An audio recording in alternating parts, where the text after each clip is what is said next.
आजको खानामा मुलाको पात है, स्यालेड, गाजर आफ्नै बारीको मुला, अनि सब्जी चाहिँ च्याउको, मटरको, मुलाको अचार, यो आफ्नै सिलौटामा लसलस पिसेको चटनी। यो स्यालेड माइली बुवाले खाएको देखेर मलाई पनि पहिलेदेखि हान्दैमा बच्चादेखि नै मम्मीले किरा हुन्छ नि यताउति भन्ने हुन्थ्यो, तर चाहिँ मलाई मनपर्छ है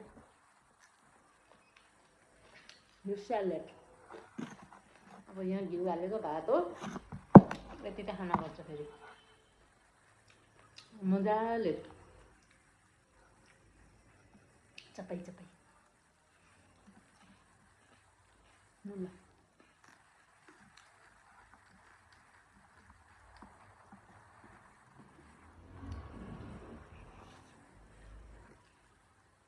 गाजर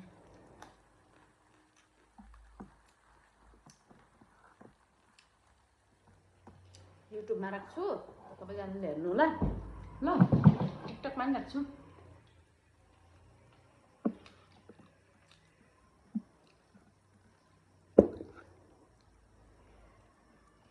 मजाले खान्छु स्यालेडहरू।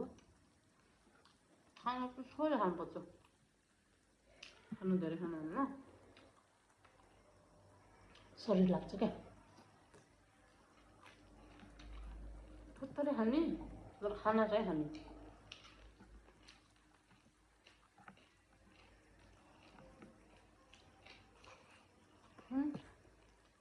आफ्नै बारीको खोर्सानी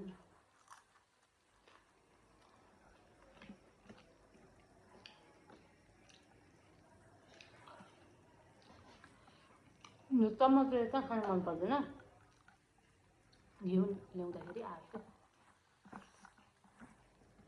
मजाले खान्छु।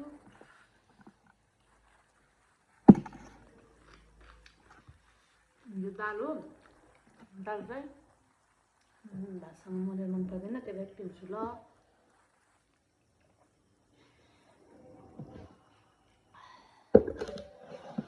पनि पिउनुपर्छ।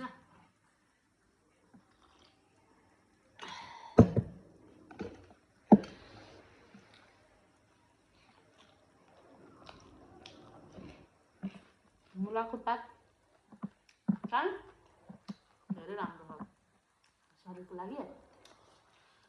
साग पनि छ आफ्नै बारीको,